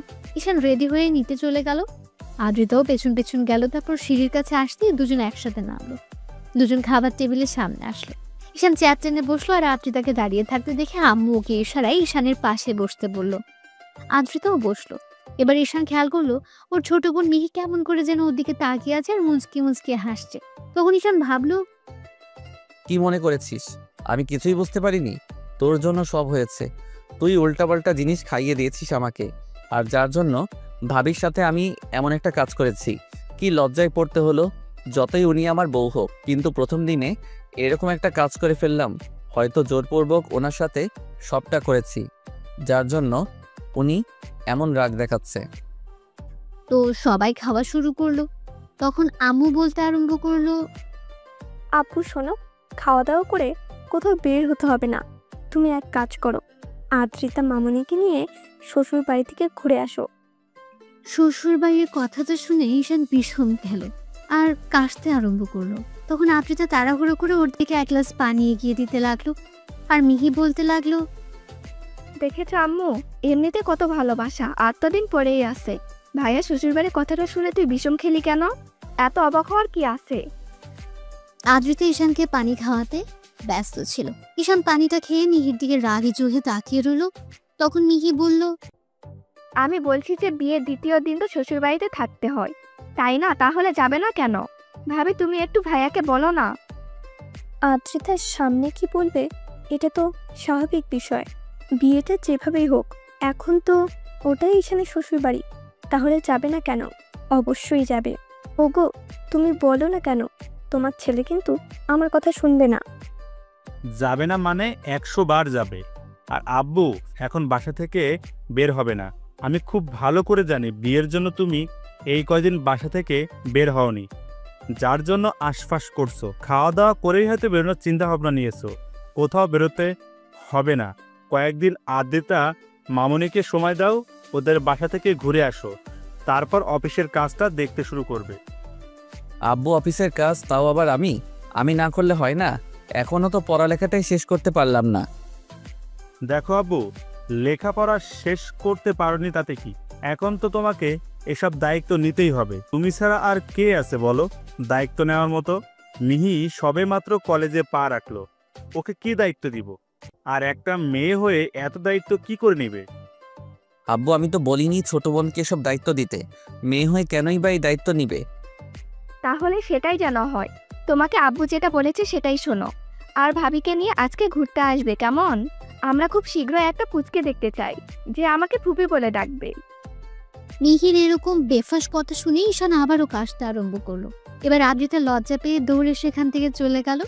তখন আম্মু বলতে আরম্ভ করলো, ফাজিল মেয়ে, সবার সামনে কিভাবে কথা বলতে হয় সেটা শেখুনি, তাই না? আমি খারাপ আবার কি বললাম? আম্মু, তোমাদের কি ইচ্ছে করে না নাতি নাতনির মুখ দেখতে? তোমাদের না হয় ইচ্ছা করে না, কিন্তু আমার তো ফুপি হতে ইচ্ছা করে, তাই না? আম্মু, তোমার মেয়েটাকে একটু বোঝাও, কিসব উল্টাপাল্টা কথা বলতে শুরু করে দিয়েছে। ও তো ঠিকই বলেছে, আর কদিন এভাবে থাকবে। বড়টাকে বিয়ে দিলাম, সে যা করলো সেসব এরপর তো ওর প্রতি থেকেই মনই উঠে গেছে। শোনো, বড় ভাইয়ের সাথে আর কোনো যোগাযোগ রাখবে না। আর যদি শুনি ভুলে ওর সাথে কোনো কথা বলছো, তাহলে তোমার কপালে খুব দুঃখ আছে, বলে রাখলাম। ঈশান আব্বুর এমন কথাতে ভাবলো, ওই হারামজাদা যেটা করেছে সেটার পর আর ওকে কখনোই কি আমি ফোন দিব ভেবেছ? ওর জন্য আমাকে বিয়েটা করতে হয়েছে। আর কালকে এই পিচ্চি শয়তানটা আমাকে উল্টাপাল্টা কিছু একটা খাইয়ে ভাবির সাথে কি যে করেছে উনি ভালো জানে। ঈশান খাওয়া দাওয়া শেষ করে আব্বু আম্মুর কথা মতো রুমে আসলো। খেয়াল করলো আদ্রিতা ফোনে কথা বলছে। তখন ঈশান বেশ কিছুক্ষণ ওর দিকে তাকিয়ে থেকে ব্যালকনিতে গিয়ে দাঁড়ালো। মনে হতে লাগলো ওর আব্বু আম্মুর সাথে কথা বলছে। তো ঘন্টাখানেক পর ঈশান রুমে আসতে দেখলো আদ্রিতা কি যেন একটা ভাবছে। তখন ঈশান বসে বলতে লাগলো, আপনার কি মনে হয় বাসায় যেতেই হবে? এখানে মনে হওয়ার কি আছে? আব্বু আম্মু অলরেডি ফোন করে দিয়েছে, বলেছে তোমাকে নিয়ে যেতে। এতে আবার মনে হওয়ার কি আছে? দেখো, আব্বু আম্মুর সামনে কোনো সিন ক্রিয়েট করবে না বা করো না। তাছাড়া বিয়েটা হয়েছে, মেনে নেওয়ার চেষ্টা করো। আদ্রিতার মুখ থেকে এরকম কথা শুনে ঈশান অবাক হয়ে ওদিকে তাকিয়ে রইল। তারপর একটু হেসে বলতে আরম্ভ করলো, এসব আমাকে না বলে নিজেকে বোঝান। আপনি ঠিক থাকলেই সব ঠিক। আমি জানি আপনার মেনে নিতে সমস্যা হবে, সেখানে উল্টো আমাকে বলছেন এগুলো। আপনি কি কখনো আমাকে মন থেকে স্বামী হিসেবে মেনে নিতে পারবেন বলেন? ঈশানের এরকম কথাতে আদ্রিতা মাথা নিচু করে নিল। তাই ঈশান আর ওকে বিব্রত করলো না। দুপুরে খাওয়া দাওয়া করে আদ্রিতাদের বাসার উদ্দেশ্যে বেরিয়ে পড়লো তারা। তারপর পৌঁছে কলিং বেল দিতে আম্মু দরজা খুলে দিলে। দুজনে আব্বু আম্মুর সাথে বেশ কিছুক্ষণ কথা বললো। আদ্রিতার আম্মু ওকে বললো ঈশানকে রুমে নিয়ে যেতে। দুজনে রুমে আসলো আর ঈশান বিছানায় ধপাস করে শুয়ে পড়লো। আর আদ্রিতা বলতে লাগলো, কি হলো, শুয়ে পড়লে যে? শরীর খারাপ লাগছে তোমার? বাহ, বরের জন্য এত মন কাঁদে ভাবতেই পারছি না কেউ আমার জন্য এতটা কেয়ারিং হতে পারে, এতটা বেশি টেনশন করে আমাকে নিয়ে। সবসময় এরকম ভাবে কথা না বললে হয় না? বিয়ের আগেও এরকম ভাবে কথা বলেছো আর এখনো বলছো। বিয়ের আগে আবার এসব কথা কখন বললাম? তাছাড়া বিয়ের আগের ঘটনা আর এখনকার ঘটনা তো আলাদা, তাই না? তখন আপনি আমার ভাবি ছিলেন আর আমি দেবর, আর এখন তো আমরা স্বামী স্ত্রী। তাহলে এগুলো বলা না বলার মধ্যে তো অনেক তফাৎ ছিল, তাই না? বিয়ে করছো, বাট বিয়েটা তুমি মানো না, আমি মানি। তাহলে কেন এসব কথা বলছো? হ্যাঁ, আদ্রিতা রাগের মাথায় কথাটা বলে ফেললো আর মুখ ফুসকে বেফাস অবস্থাতেই কথাটা বলে ফেললো, যার জন্য নিমেষের মাঝে ঈশানের মুখটা কালো হয়ে গেল। ঈশান ভেবেছিল কালকে রাতে যেটা হয়েছে এরপর হয়তো আজকে ওকে এসব কথা বলাতে দূরে থাকে কখনো ইগনোর করতে পারবে না। এখন ঈশান না চাইলেও আদ্রিতা মনে প্রাণে চাইবে ও যেন আদ্রিতার কাছে এসে ওকে এমন করে ভালোবাসে। কিন্তু আদ্রিতার এরকম একটা কথা শোনার পর ঈশান ওর মুখের দিকে তাকিয়ে রইল। তারপর বলতে লাগলো, হ্যাঁ, ঠিকই বলেছেন। আমি চাইলেও তো আর হবে না, আপনাকে তো আমাকে মন থেকে মানতে হবে। জানি না মানতে পারবেন কিনা। আদ্রিতাকে দেওয়ার মতো কোনো উত্তর নেই, তাই চুপ করে ওর মুখের দিকে কিছুক্ষণ তাকিয়ে রইল। ঈশান বাকিটা বিকাল ব্যালকনিতে দাঁড়িয়ে ফোন চালিয়ে কাটিয়ে দিল। সন্ধ্যা হতে আদ্রিতার আপু বাসায় আসতে ঈশান গিয়ে ওনার সাথে কিছুক্ষণ কথা বলল। ওরা ঈশানকে অনেকক্ষণ যাবৎ বোঝালো আর বলল আদ্রিতা একটু রাগী, তাই ওকে মেনে নিতে সময় লাগবে। রাতে খাওয়া দাওয়া শেষ করে আবার কিছুক্ষণ আড্ডা দিয়ে ঈশান রুমে আসলো। তারপর খেয়াল করলো আদ্রিতার রুমে এসে শুয়ে আছে। ঈশান বেশ কিছুক্ষণ চুপ করে থেকে তারপর বিছানার একপাশে শুতে আদ্রিতা উল্টো পাশ ফিরে শুলো। আর আদ্রিতা ভাবতে লাগলো ঈশান এরকম কেন করছে। তারপর কিছুক্ষণ যেতে ঈশান নিজে নিজেই বলতে লাগলো, আপনি ওই দিক ফিরে শুয়ে আছেন কেন? আমার দিকে কি একটু তাকাতে পারেন না? নাকি খুব বেশি লজ্জা পাচ্ছেন আপনি? কেন তোমাকে দেখে লজ্জা পেতে হবে? কেন, তুমি কি বাঘ নাকি ভাল্লুক যে লজ্জা পেতে হবে? লজ্জা না পেলে তো এভাবে উল্টো দিকে ঘুরে থাকতে না, তাই মনে হচ্ছে আপনি হয়তো লজ্জা পাচ্ছেন। আচ্ছা, সত্যি করে একটা কথা বলেন তো, আপনি ওই দিকে ঘুরে আছেন কেন? আর এখন তো আমি আপনার স্বামী, আপনি আমার কাছে আসতেই পারেন, আর আমি তো আপনাকে কাছে পেতেই পারি, তাই না? ঈশানের এরকম কথাতে আদ্রিতা কিছুক্ষণ চুপ করে রইল। একটা সময় ঈশান একটু এগিয়ে যেতে আদ্রিতা চোখ বড় বড় করে ওর দিকে তাকালো। তখন ঈশান ওকে আলতো করে জড়িয়ে ধরতে আদ্রিতা কেমন যেন নিজেকে ছাড়িয়ে নেওয়ার চেষ্টা করলো। তখন ঈশান বলতে লাগলো, কি হলো, নিজেকে ছাড়িয়ে নিলেন যে? এখন তো আমার অধিকার আছে, যেখানে আমি লজ্জা পাচ্ছি না আপনার থেকে জুনিয়র হয়ে, সেখানে আপনি কেন আমার থেকে দূরে সরে যাচ্ছেন? জানি না, তবে আমার কাছে এগুলো অস্বস্তি লাগছে। আমি এগুলো নিতে পারছি না, জাস্ট অসহ্য লাগছে। তারপরেও তুমি কেন এরকম করছো? আদ্রিতার প্রত্যেকটা কথাতে ঈশান প্রচন্ড পরিমাণে কষ্ট পায়। ও একটু আগাগোড়া ইমোশনাল, তাই কিছুক্ষণ চুপ করে থেকে একটু হাসার চেষ্টা করে বলল, কি বলছেন এগুলো? এখন তো আমি আপনার স্বামী। এখন আপনার অস্বস্তি লাগলেও সবটা সহ্য করে নিতে হবে। এমন না যে ভাইয়ার সাথে আপনার সব হয়েছে যার জন্য আপনি আমার কাছে আসতে পারবেন না। আপনার অস্বস্তি ফিল হবে। ভাইয়ার সাথে আপনার নামে মাত্র বিয়ে হয়েছিল, তাহলে সেই সম্পর্কটা ভুলে যেতে পারবেন না কেন? এমন না যে আপনার অন্য কারোর সাথে রিলেশন আছে যার জন্য আপনি এরকম করে আমাকে সবসময় দূরে রাখবেন। কি সমস্যা কি আপনার? ঈশানের এরকম কথাতে আদ্রিতা ঠাস করে ওর গালে একটা থাপ্পড় বসিয়ে দিল। সাথে সাথে ঈশান উঠে বসলো আর কিছুক্ষণ ওর দিকে তাকিয়ে থেকে আবার স্বাভাবিক হওয়ার চেষ্টা করে বলল, স্বামীর গায়ে হাত তুললেন শেষ পর্যন্ত? হ্যাঁ, হয়তো আপনার থেকে জুনিয়র, কিন্তু স্ত্রীর কাছে স্বামী কখনো জুনিয়র হয় না। তাহলে আপনি আমার গায়ে হাত তুলেন কোন অপরাধে? তোমার সাহস কি করে হয় এসব বাজে বাজে কথা বলার? তোমার কি মনে হয় আমি আর 10টা মেয়ের মতো বাজে যে বিয়ের পরও অন্য কারোর সাথে সম্পর্ক রাখবো? ঠিক, তোমার চিন্তা ভাবনা যে এতটা নিয়েছ কালকে রাতেই সেটা আমি বসে বুঝতে পেরেছিলাম। কালকেও তো নেশার ঘরে এসব করেছো, কিন্তু আজকে যে সজ্ঞানে এগুলো করবে সেটা আমি ভাবতেও পারিনি। আপনি ভুল বুঝছেন কেন? আমি তো আপনার স্বামী। এসব কথা আমাদের মাঝে হতেই পারে। তাহলে আপনি এটা কেন মেনে নিতে পারছেন না?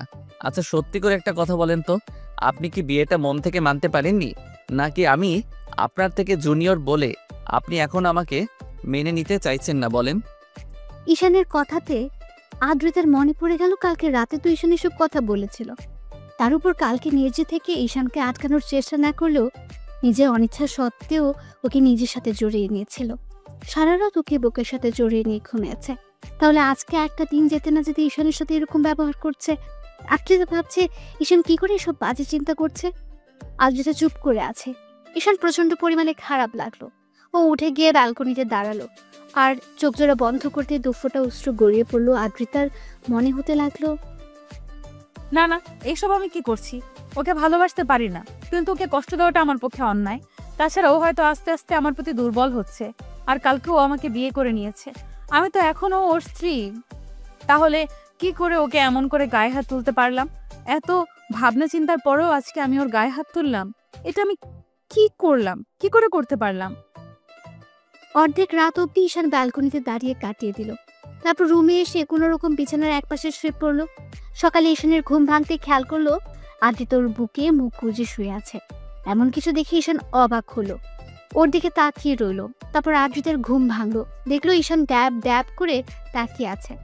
আদ্রিতা তাড়াহুড়ো করে উঠে বসলো। ঈশান বলল, এত লজ্জা পাওয়ার কি আছে?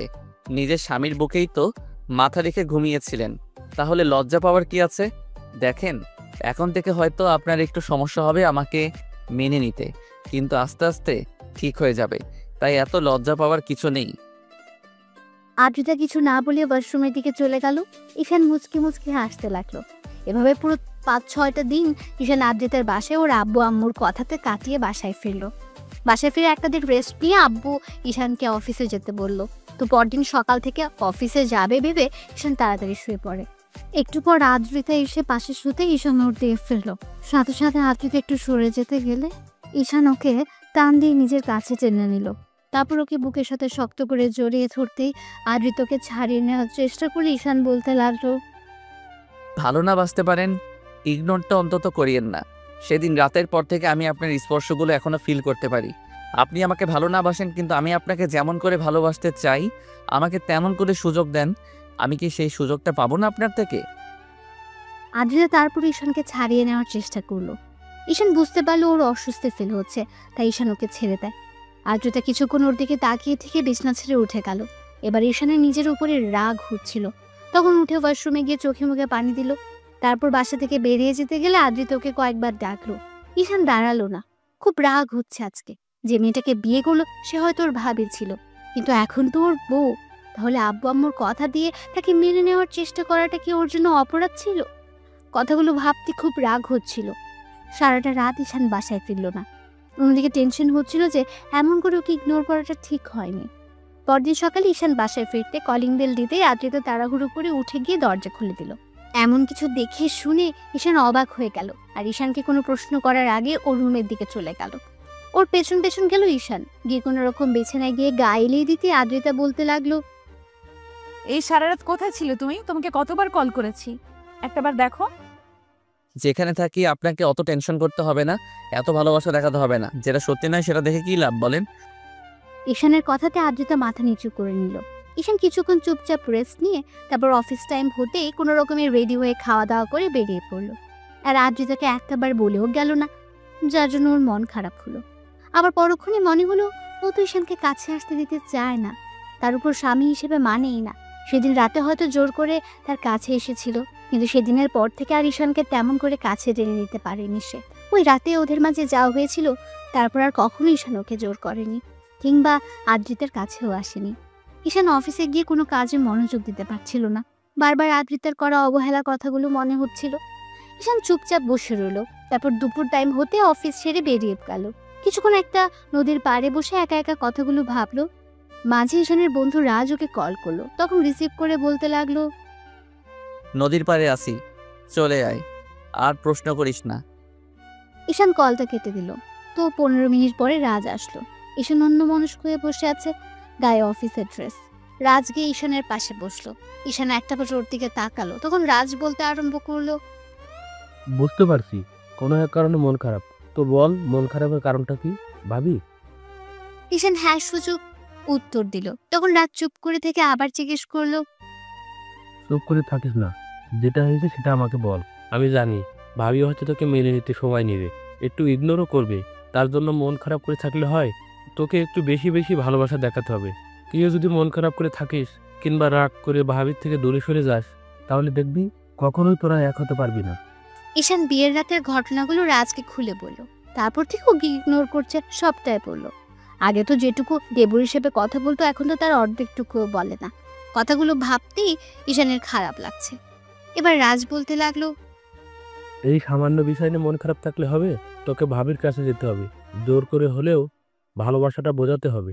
হয়তো তোর বড় ভাইয়ের বউ ছিল, ওই জন্য এখনো তোকে মেনে নিতে সময় লাগবে। কিন্তু সেদিন রাতে তো তোকে বাধা দিতে পারিনি। তুই তো বুঝতে পেরেছিস তোদের মাঝে কিছু একটা হয়েছে। তাহলে সমস্যা কোথায়? তুই আরও চেষ্টা কর, ওনাকে বারবার কাছে টেনে নে। তারপর তোর স্পর্শগুলো যখন ওনার কাছে অনেক বেশি ভালো লাগবে, তখন তোকে দূরে সরাতে পারবে না।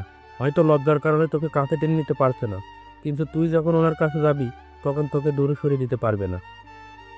রাজের সাথে ঈশান অনেকক্ষণ যাবত আড্ডা দিল। তারপর বিকেল হতে বাসায় চলে গেল।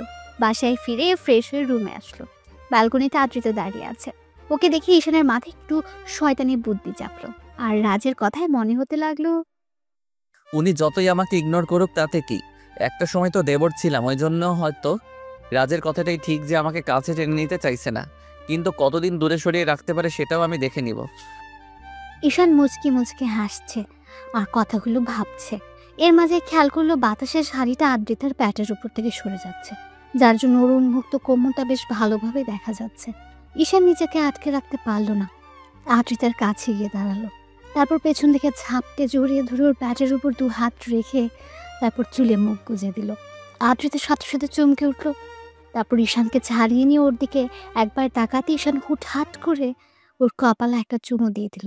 তারপর আবারও ওইভাবে পেছন থেকে জড়িয়ে ধরতে আদ্রিতা বলতে লাগলো, ঈশান কি কি করছো নাকি? প্লিজ ছাড়ো আমাকে।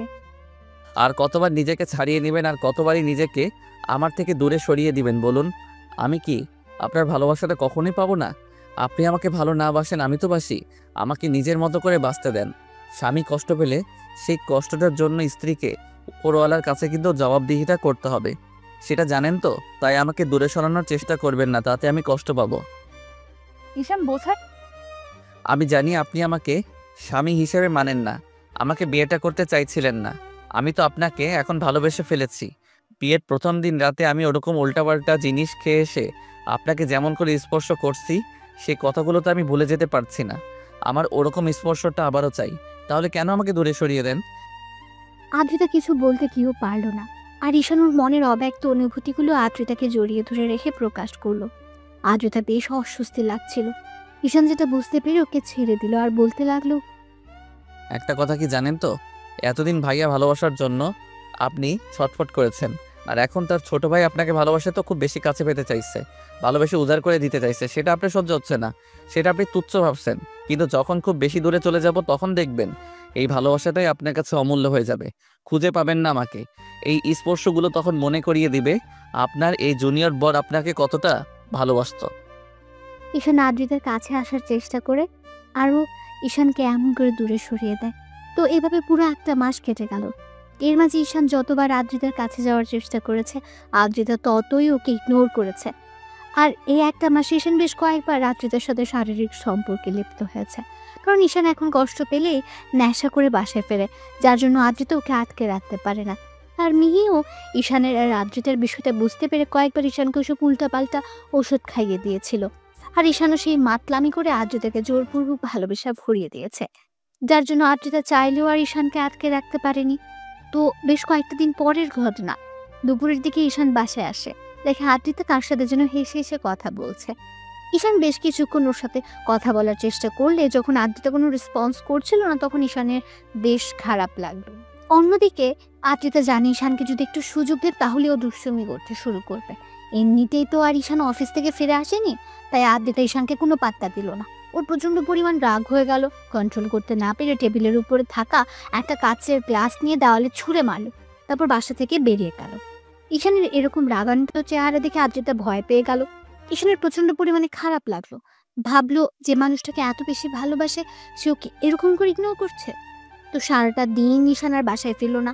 রাত 12টার দিকে যখন মাতাল অবস্থায় বাসায় ফিরলো, তখন দরজা খুলতে ঈশান খেয়াল করলো আম্মু, আব্বু, মিহি আর আদ্রিতা ডাইনিং রুমে বসে আছে।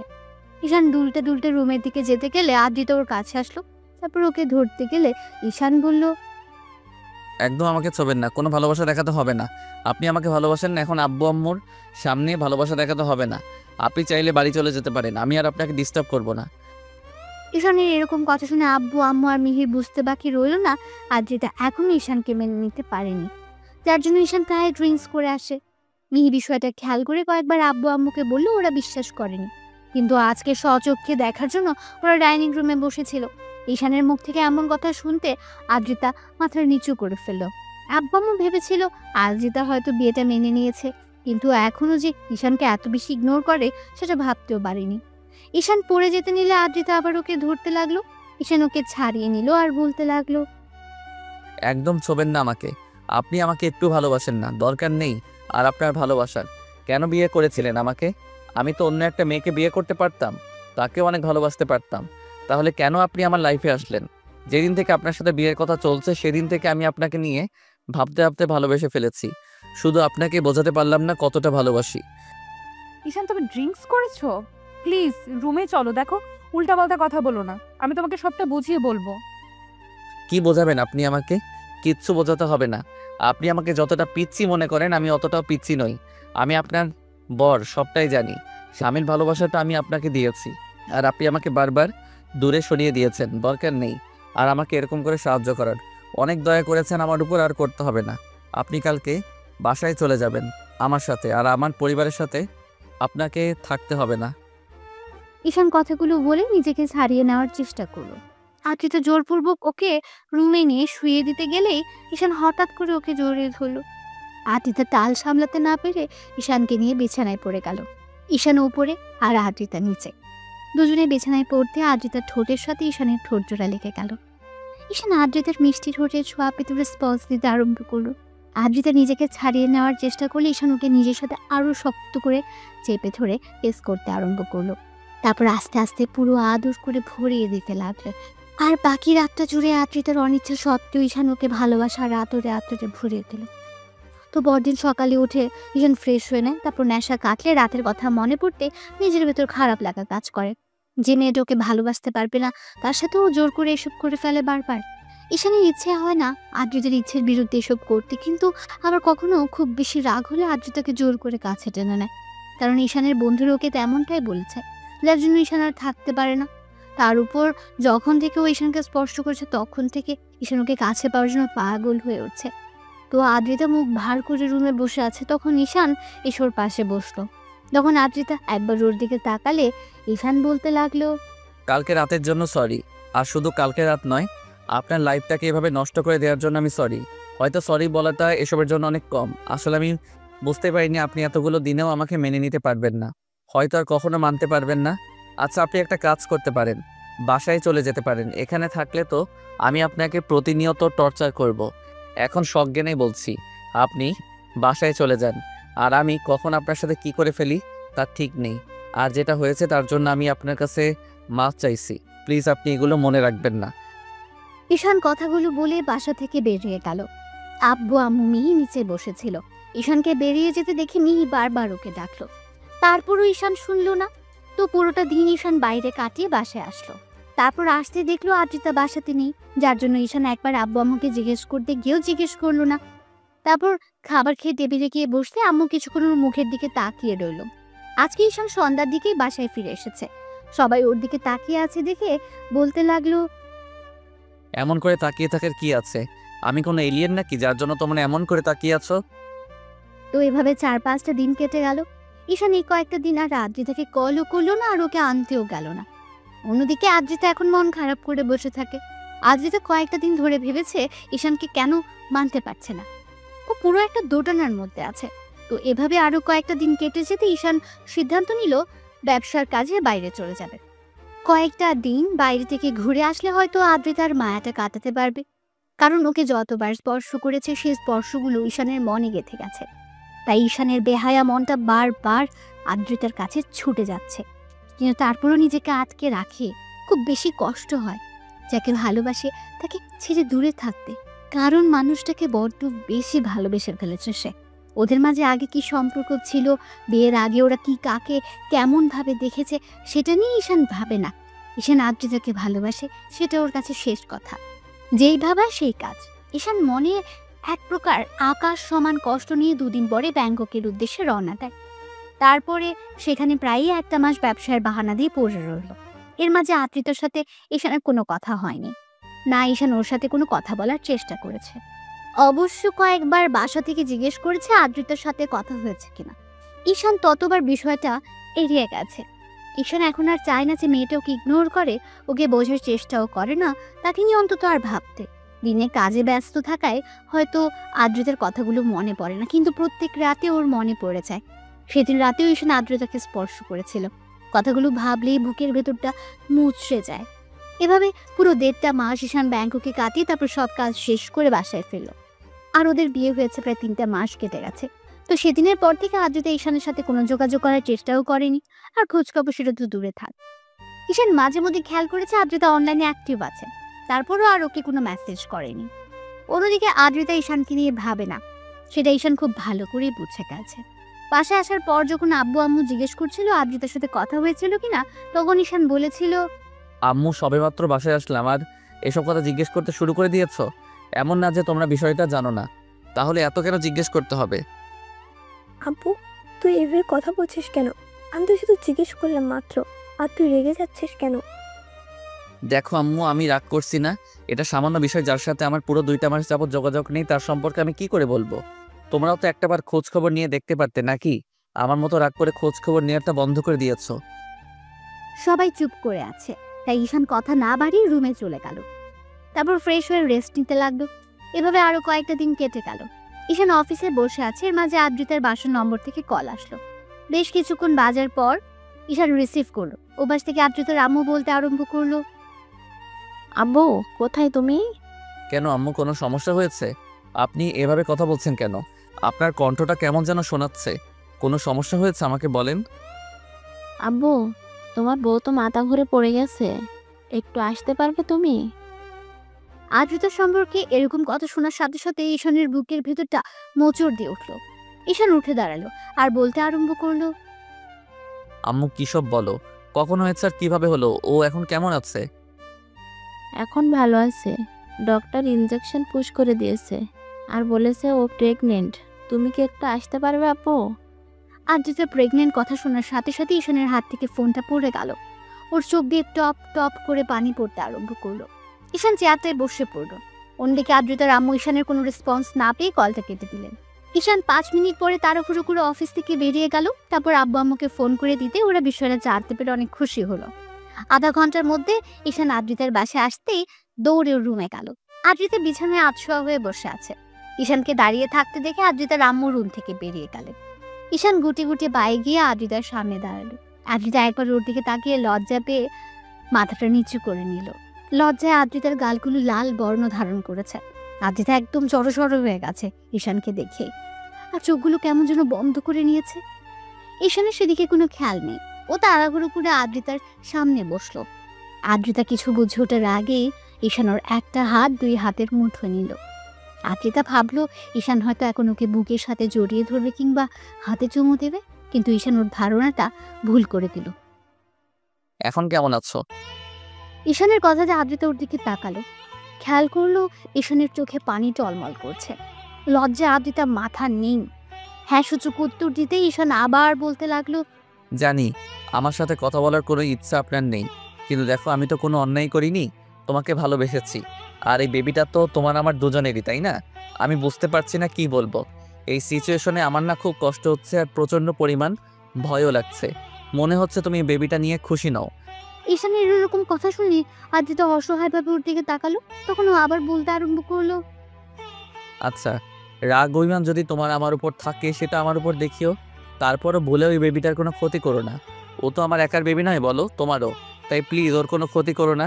আর আমি কথা দিচ্ছি, তুমি ওকে যদি রাখতে না চাও তাহলে ও পৃথিবীতে আসার সাথে সাথে আমি তোমার কাছ থেকে ওকে নিয়ে অনেক দূরে চলে যাব। তারপর আমার বেবিটার কোনো ক্ষতি করো না প্লিজ। ঈশান কথাগুলো বলেই কান্না করে দিল। ওর চোখ দিয়ে অনবরত পানি পড়ছে। আদ্রিতা ভাবতেও পারেনি এমন একটা দিনে ঈশান এমন একটা কথা বলবে। ওর এমন কথা শুনে আদ্রিতা অবাক হয়ে গেল। তারপর বলতে আরম্ভ করলো, ঈশান, এসব কি বলছো তুমি? আমি বেবির ক্ষতি করে দেব মানে? তুমি আমাকে এতটা বাজে ভাবতে পারছো? ছি, তুমি এসব কি করে বলতে পারছো? আপনি তো আমাকে স্বামী হিসেবে মানেন না, এই বিয়েটাকেই মানেন না। আজকে 3টা মাস হয়ে যাচ্ছে, আপনি একটাবার নিজে থেকে আমার খোঁজ খবর নেননি। 2টা মাস হয়ে গেল, আমাদের মাঝে কোনো যোগাযোগ নেই। আমি জানি আপনি আমাকে স্বামী হিসেবে মানতে পারেননি, ওই জন্য আমার থেকে দূরে সরে থাকার চেষ্টা করছেন। আমি একবার বলতে আপনি বাসায় চলে আসছেন, কিন্তু দেখেন 1টা মাস তো আমার সাথে ছিলেন। আর এই বেবিটা যে আমার, আমি এটা খুব ভালো করে জানি। তাছাড়া আপনি যে ওকে মন থেকে মানতে পারবেন না সেটা আমার জানতে আর বাকি নেই। তাই প্লিজ অন্তত ওর কোনো ক্ষতি করিয়েন না। ছি ঈশান, তুমি এসব কি বলতে চাইছো? তোমাকে আমি মেনে নিতে পারিনি কিংবা বিয়েটা মন থেকে মানতে পারিনি, তার জন্য আমাদের বেবিটাকে আমি নষ্ট করে দিব? ওকে আমি কষ্ট দিব? তুমি এতটা বাজে আমাকে ভাবতে পারলে? না মানে আসলে আমি ভেবেছিলাম আপনি এই বেবিটা। ঈশান কথাটা শেষ করার আগে আদ্রিতা ওর মুখটা হাত দিয়ে আটকে দিল আর কান্না করে দিয়ে বলতে লাগলো, প্লিজ ঈশান, আর এরকম বাজে কথা বলো না। এইসব বললে আমার খারাপ লাগছে। তুমি এতটা বাজে আমাকে ভাবতে পারছো? ছি, আমার ভাবতেই অবাক লাগছে। তুমি আমার স্বামী হয়েও আমাকে এইরকম একটা কথা বলতে পারছো? আমি তো তোমার অপেক্ষাতে ছিলাম, ভেবেছিলাম তুমি এসে আমাকে এখান থেকে নিয়ে যাবে। আমি যোগাযোগ করতে পারছিলাম না, রাগ করে ফোনটা ভেঙে দিয়েছিলাম, কারণ তুমি আমাকে এত ভালোবাসার পরেও তোমার ভালোবাসাটা আমি বারবার দূরে সরিয়ে দিয়েছিলাম। আমি 1 মাস যাবৎ শুধু তোমাকে নিয়েই ভেবেছি। ভাবতে ভাবতে তোমার প্রতি আমার ভালোবাসার সৃষ্টি হয়েছে। তারপর যখন তোমার ভালোবাসাটা বুঝতে পারলাম, তখন বাসায় বারবার কল করেছিলাম, কিন্তু তোমার কথা ভয়ে ওদেরকে বলতে পারিনি যে ওরা হয়তো আমার উপর রাগ করবে। এমনিতেই সবটা জানার পর ওরা আমার সাথে কথা বলতো না। একটা বার কেউ আমাকে নিতে আসেনি। হ্যাঁ, এইটা আমার দোষ। তাই বলে এরকম না যে আমি তোমাকে মানতে পারিনি বলে আমার বেবিটাকেও মানতে পারবো না। আমি স্বামীর ভালোবাসা ছাড়া কতটা কষ্টের 1টা মাস পার করেছি। যখন তুমি আমাকে স্পর্শ দিয়েছ, হয়তো মন থেকে মানতে পারিনি, কিন্তু শেষ 1টা মাস আমি বুঝতে পেরেছি তোমার ভালোবাসাটা আমার লাইফে কতটা প্রয়োজন। তার মানে আপনি। ঈশান কথাটা বলে শেষ করতে পারলো না। তার আগে আদ্রিতা ঈশানকে ঝাপটে জড়িয়ে ধরে কান্না করে দিল আর বলতে লাগলো, হ্যাঁ, আমি আমার সেই জুনিয়র মাতাল দেবর বরটাকেই ভালোবেসে ফেলেছি। আর এত ভালোবাসি যার জন্য তার অস্তিত্বটা আমার মাঝে একটু একটু করে বেড়ে উঠছে। আমি কি করে তাকে কষ্ট দেব বলো? তুমি প্লিজ আর কখনো এসব কথা বলো না জান। এর মাঝে আব্বু আম্মু দরজায় এসে দাঁড়ালো। ঈশান একবার দরজার দিকে তাকিয়ে থাকে, বুকের সাথে খুব শক্ত করে জড়িয়ে নিল। ভাবলো এখন রাগ অভিমান করে থেকেই বা কী লাভ, তাছাড়া যখন বুঝতে পেরেছে তাহলে ওকে কষ্ট দিয়ে বা কী লাভ। তার উপর যদি এখন এসব কিছু বলে তাহলে আব্বু আম্মু এ নিয়ে কথা বাড়াবে। তাই ঈশান ওকে জড়িয়ে ধরে বলতে লাগলো, সরি পাগলি বউ, ভুল করেছি তোমাকে কষ্ট দিয়ে, এসব আর কখনো বলবো না। ভয় পেয়ে গেছিলাম, ভেবেছিলাম তুমি সবসময় আমার সাথে যেভাবে মিসবিহেভ করবে আমাকে দূরে সরিয়ে দিবে, কিন্তু ভাবতে পারিনি যে আমার দূরে সরে যাওয়াতে তুমি আমাকে এত বেশি ভালোবাসতে পারবে, আর ফিরে এসে আমি আমার অস্তিত্বটা তোমার মাঝে খুঁজে পাবো। ঈশান কথাটা বলে শেষ করতে পারলো না। তার আগে আদ্রিতা ওকে ছেড়ে ওর মুখের দুই পাশে হাত রেখে ও সারা মুখে কিস করতে লাগলো। আব্বু আম্মু ওদের দিকে তাকিয়ে ওদের দেখে মুচকি মুচকি হাসছে। তখন ঈশান বলতে আরম্ভ করলো, এই পাগলি কি হচ্ছে এগুলো? দেখো আব্বু আম্মু বোন, তোমার আব্বু আম্মু পর্যন্ত তাকিয়ে আছে, ছাড়ো এখন। ঈশানের এরকম কথা শুনে আদ্রিতা দরজার দিকে তাকিয়ে পুরো লজ্জায় লাল হয়ে গেল। তারপর ঈশানের বুকে মুখ গুজে দিয়ে ওকে ঝাপটে জড়িয়ে ধরলো। ঈশান একটু ইশারা করতে মিহি বলতে লাগলো, আব্বু আম্মু আঙ্কেল আন্টি এখন চলো আমরা এখান থেকে যাই, এখানে থাকাটা ভালো হবে না, ওদের একটু একা থাকতে দিই। তো 5 বছর পরের ঘটনা। ঈশান ব্যালকনিতে দাঁড়িয়ে আছে, এর মাঝে কেউ একজন এসে ওর একটা হাত ধরে বলতে লাগলো, বাবাই বাবাই মামুনি কি রুমে আছে? কারো আধো আধো কণ্ঠে কথা শুনে ঈশান খেয়াল করলো তন্নি গুটি গুটি বাই ওর দিকে এগিয়ে আসছে। ঈশান পিছিটা সামনে হাঁটু কেড়ে বসে ওর গালটা টেনে দিয়ে কপাল একটা চুমু দিয়ে বলতে লাগলো, কেন মামুনি, কি হয়েছে? তুমি তোমার মামুনিকে খুঁজছো কেন? না মানে আমি না একটা কথা শুনেছি জানো তো বাবাই। কি কথা আমার পিচ্ছি পরিটা? আমি বলবো কিন্তু তুমি মামুনিকে বলবে না কেমন? তাহলে মামুনি আমাকে বোকা দেবে। আচ্ছা বলো, বলবো না, তুমি আমাকে বলো। বাবাই আমি শুনেছি আম্মু নাকি তোমার থেকে সিনিয়র। ঈশান তন্নির কথাতে একটা মুচকে হাসি দিয়ে ওর গালে একটা পাপ্পি দিয়ে ওর গলাটা জড়িয়ে ধরতে ঈশান ওকে আলতো করে জড়িয়ে ধরে বলতে লাগলো, হ্যাঁ মামুনি, সেটা ঠিক আছে, কিন্তু তোমাকে এসব কথা কে বললো? মামুনি যেদিন বলেছিল আর তোমাকে বলতে বারণ করেছিল, ওই জন্য আমি বারণ করলাম যেন মামুনিকে তুমি না বলো। বাবা মেয়ে মিলে এখানে লুকিয়ে কথা বলা হচ্ছে শুনি? কি কথা বলা হচ্ছে শুনি? আমাকে রেখে কি সব বলা হচ্ছে? বাবা চুপ করো, মামুনি এসে গেছে, কখনো কিন্তু এসব বলবে না, আর যদি বলো তাহলে বলবো আমি এগুলো বলিনি, কেমন? তন্নি আব্বুকে ছেড়ে দিয়ে দৌড়ে চলে গেল আর আদ্রিতা ওর দিকে তাকিয়ে রইল। এবার ঈশান উঠে এসে ওর সামনে দাঁড়াতে আদ্রিতা ঈশানের চোখে চোখ রাখলো। ও আদ্রিতার দিকে ড্যাব ড্যাব করে তাকিয়ে আছে দেখে বলল, এই এমন করে তাকিয়ে কি দেখো শুনি? কথা শেষ করতে পারলো না। ঈশান ওর কোমর জড়িয়ে ধরে নিজের সাথে মিশিয়ে নিল। তখন আদ্রিতা একটা রাগী মুড নিয়ে বলল, এই তোমার মতলব কি? এই ভর দুপুরে কি শুরু করলে আবার? এমন করে তাকিয়ে আছো কেন তুমি? আমার বউটাকে দেখছি, তাতে তোমার কি? আর এমন করে তোমাকে কেন কাছে টেনে নিচ্ছি বুঝতে পারছো না? এখন আমার আদর আদর পাচ্ছে। আর তন্নি সেদিন বলছিল ওর পুচকে একটা ভাই আসবে কবে, সেজন্য ভাবছিলাম যে খুব শীঘ্রই ওর ভাইটাকে আনার ব্যবস্থা করব। আদ্রিতা রাগ করবে কি ঈশানের এরকম কথাতে লজ্জায় পুরো লাল হয়ে গেল। তারপর হঠাৎ ওর বুকে মুখ লুকিয়ে বলতে লাগলো, তুমি না ফাজিল একটা, খালি এসব বলে লজ্জা দাও। তার উপর জানো এসব বললে আমার প্রচন্ড পরিমাণে লজ্জা লাগে, আর তুমি সেগুলোই করো। তোমাকে লজ্জায় ফেলতে তো আমার ভালোই লাগে। লজ্জায় তো যখন তোমার লাগে তখন তোমার গালগুলো টমেটোর মতো লাল হয়ে যায় না, তখন তোমাকে আদর করতে বেশ লাগে। যা দুষ্টু, তোমার শ্রোতাদের সামনে কি সব উল্টাপাল্টা বলো? তুমি না আসলেই অনেকটা দুষ্টু আর লুচু একটা। তাহলে তো লুচুগিরিটা করেই দেখাতে হয়। এই না, উল্টাপাল্টা কিছু করবে না কিন্তু এখন। কে শুনে কার কথা? ঈশান হুটহাট করে আদ্রিতাকে ছাড়িয়ে নিয়ে হ্যাঁচকা টান দিয়ে কোলে উঠিয়ে নিল।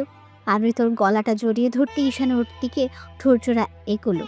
আদ্রিতা ওর শার্টের কলার আঁকড়ে ধরে ও ঠোঁটের সাথে ঠোঁটজোড়া মিলিয়ে দিল। এই যে আপনারা কি দেখছেন? গল্পের প্রথমেই অনেক রোম্যান্টিক সিন দেখে নিয়েছেন, এখন আর দেখতে হবে না। আশা করি পরবর্তী গল্পে দেখা হচ্ছে। ততদিন পর্যন্ত সুস্থ থাকবেন, ভালো থাকবেন আর আপনজনের সাথে থাকবেন। ভালোবাসাটা কি আগলে রাখবেন। ধন্যবাদ। আল্লাহ হাফেজ।